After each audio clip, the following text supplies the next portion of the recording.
রাজ্য জুড়ে বারবার প্রতি বছর কখনো ঈদের আগের দিন কখনো ঈদের পরের দিন পরীক্ষা রাখা হচ্ছে, আর যার কারণে বারবার সংখ্যালঘু সম্প্রদায়ের ছেলেমেয়েরা ঈদের আনন্দ থেকে বঞ্চিত হচ্ছে। আর সে নিয়েই আজ প্রতিবাদে নেমেছেন এসআইও। আজ কলকাতা প্রেস ক্লাবে প্রেস কনফারেন্স করে তারা বলছেন সংখ্যালঘু বলেই কি বঞ্চিত। কেন এই কথা বলছেন আজকে? দেখুন, আমরা এই কথা এই জন্য বলছি যে আজকে আমি যেটা লক্ষ্য করছি, মানে আজকে ধরুন এই বছরেও যেভাবে কলকাতা বিশ্ববিদ্যালয়, কল্যাণী বিশ্ববিদ্যালয়, মুর্শিদাবাদ বিশ্ববিদ্যালয়ের মতো জায়গাতে পরীক্ষা রাখা হয়েছে, এটা প্রথম নয়। এর আগে আমরা গত ৪-৫ বছর ধরে সেম জিনিস রিপিটেডলি দেখছি। গত ২০২৪-এ দেখেছি, ২৩-এ দেখেছি, ২২-এ দেখেছি। আমি বলছিলাম ২০২২-এ প্রেসিডেন্সি ইউনিভার্সিটির মতো বিশ্ববিদ্যালয়ে পদার্থবিজ্ঞানের সেমিনার হচ্ছে ঈদের দিনে। সুতরাং এটাকে সামনে রেখে আমি এটা মনে করি অবশ্যই এটা একটা মানে সংখ্যালঘুদেরকে বঞ্চিত করা, তাদের ঈদের আনন্দ থেকে বঞ্চিত করার মতো একটা বিষয়, এবং এটা চক্রান্ত করেই করা হচ্ছে। বারবার তাদের উপরে এটা তাদের ধর্মীয় স্বাধীনতার একটা আঘাত দেওয়া হচ্ছে। এই যে প্রতি বছর করা হচ্ছে এবং আমরা দেখেছিলাম ২ বছর আগে এরকম ঘটনা ঘটেছিল। গত বছর আমি নিজে খবর করেছিলাম। সেখান থেকে যারা আধিকারিক ছিলেন তারা বলছেন যে মিস্টেক হয়েছে, ভুল হয়েছে। প্রতি বছর এরকম ভুল হয়? মানে আমি ওটাই বলছি, এটাকে মিস্টেক বা ছোট এরর আমি মনে করছি না। এটাকে আমি মনে করছি এটা ব্লান্ডার হচ্ছে। এটা বড় ভুল হচ্ছে। আপনি একটা অপরাধ করছেন। মানে আপনি বারবার আপনি মুসলিমদের ধর্মীয় দুটো প্রধান উৎসব ঈদুল ফিতর, ঈদুল আজহা, এই দুটোকে সামনে রেখে আপনার এই দুটোর সময়তেই আপনার পরীক্ষা রাখার বিষয় আছে। পরীক্ষা আপনি রাখছেন। আপনি পরীক্ষার সময়টা ঠিক সে সময় নির্ধারণ করছেন।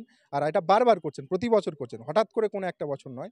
আর সেটাকে আপনি কিভাবে একটা মিস্টেক বলে চালাতে পারেন? এটা আমি মনে করি একটা বড় অপরাধ, এবং আমরা এটাও দাবি করেছি যারা এই অপরাধটা করছে, যে লেভেলে হচ্ছে, যে সমস্ত আমলারা বা দায়িত্বশীলরা বা যে সমস্ত মানে এক্সাম কন্ট্রোলাররা এখানে জড়িত, তাদেরকে অবশ্যই শোকজ করতে হবে যে আপনার সংখ্যালঘু সম্প্রদায়ের ছেলেদের ঈদের দিনটাকে আপনি না রেখে কীভাবে পরীক্ষা রাখতে পারে। এটা অবশ্যই তাদের শোকজ করা উচিত বলে আমরা মনে করি। আমাদের রাজ্যের মুখ্যমন্ত্রী মমতা বন্দ্যোপাধ্যায়কে বলা হয় বিরোধী রাজনৈতিক দল বা বিজেপি বলে যে সংখ্যালঘু তোষণ করছেন রাজ্য সরকার। এটাই কি সংখ্যালঘু তোষণ?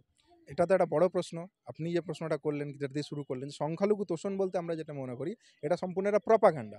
সংখ্যালঘু তোষণ বলে কিছু পশ্চিমবঙ্গের বুকে নেই। বিশেষ করে এই যে একটা উদাহরণ যেটা আপনাকে বললাম, এই ঈদের দিনে ছেলেরা ঈদ পালন করতে বাড়ি যেতে পারছে না, তারা কলকাতায় থাকতে হচ্ছে বাবা-মা ছেড়ে, ঘরবাড়ি ছেড়ে।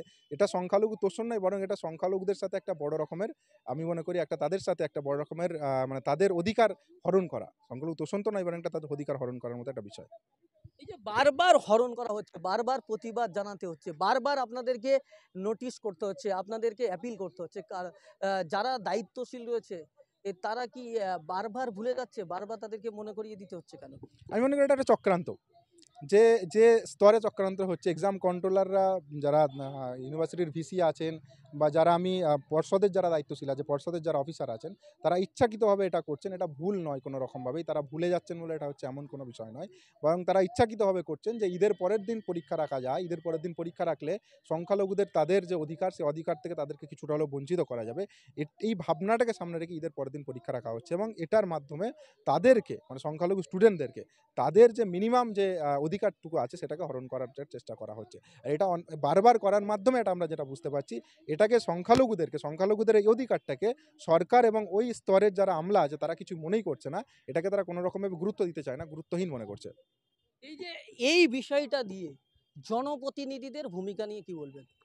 আমি জনপ্রতিনিধিদের ভূমিকা খুবই ন্যাক্কারজনক মনে করি। আমি তো এর আগেও বলছিলাম যে আজকে ইফতার পার্টির নামে সমস্ত রাজনৈতিক দল তারা ইফতার পার্টিতে অংশগ্রহণ করছে, ইফতার মজলিসে যাচ্ছে। রোজার সময়তে তারা মুসলিম জনগণের কাছে যাওয়ার চেষ্টা করছে। কিন্তু ঈদের সময়ের যে সমস্যা, ঈদের সময় পরীক্ষা দেওয়ার যে সমস্যা, এই বিষয়ে কোনো জনপ্রতিনিধির কোনো রকমের ভ্রুক্ষেপ আমরা লক্ষ্য করিনি। এবং এমনকি তারা শাসক দল হতে পারে, বিরোধী দল হতে পারে, কেউ কিন্তু এ বিষয়ে সরব হচ্ছে না। সুতরাং আমরা মনে করি জনপ্রতিনিধিদের যে ভূমিকা, এটা অত্যন্ত ন্যাক্কারজনক ভূমিকা। তাদের অবশ্যই ভূমিকা বর্জন করে অবশ্যই এর বিরুদ্ধে আওয়াজ তোলা উচিত। রাজ্যের মুখ্যমন্ত্রী মমতা বন্দ্যোপাধ্যায় তিনি নিজে সংখ্যালঘু দপ্তরের মন্ত্রী, এবং রাজ্যের প্রাক্তন মন্ত্রী ডক্টর আব্দুল সাত্তার যিনি সংখ্যালঘু দপ্তরের মুখ্যমন্ত্রীর চিফ অ্যাডভাইজার, দুজনেই এই বিষয়ে নীরব। এটা তো আমাদের কাছে অবাক করার বিষয়। আমি বললাম আগেও যে যদি মানে যে বিষয়টা হচ্ছে, শুধুমাত্র আমরা মনে করি না খুব একটা নিচু স্তরে বা একদম শুধুমাত্র অফিসিয়াল স্তরে হচ্ছে, বরং উপর থেকে এটা হচ্ছে। উপর থেকে এটাকে ভ্রুক্ষেপ না করা বা এটাতে গুরুত্ব না দেওয়া, মুসলিমদের দুটো উৎসবকে গুরুত্ব না দেওয়ার মতো পরিস্থিতি চলছে। সেখানে মাননীয় মুখ্যমন্ত্রীর ডিপার্টমেন্টে হচ্ছে, আর অত্যন্ত লজ্জার বিষয়। অত্যন্ত একটা আমি মনে করি অত্যন্ত ঘৃণার বিষয় যে সেখান থেকে এত বড় একটা ভুল হচ্ছে। আপনি যেটা বললেন, মাননীয় আব্দুল সাত্তার সাহেব রয়েছেন, তারপরেও এরকম একটা বড় মিস্টেক, কিন্তু মিস্টেক আমি বলব না, ব্লান্ডার। সেটাকে বারবার আমাদের সামনে আসছে। সুতরাং আমি আগেও বলেছি যে যদি এই সমস্যাগুলোর সমাধান না হয় তাহলে আগামীতে এসআইও ছাত্র সংগঠনের প্রতিনিধি হিসাবে অবশ্যই রাজপথ এবং আইনি দিক থেকে হাইকোর্টে দুটো লড়াই কিন্তু আমরা জারি রাখবো। এবার কোন কোন ইউনিভার্সিটিতে এই ধরনের পরীক্ষা ঈদের আগে পরে রাখা হয়েছে? আমরা দেখছি কলকাতা বিশ্ববিদ্যালয়ের পরীক্ষা রয়েছে 2 তারিখ।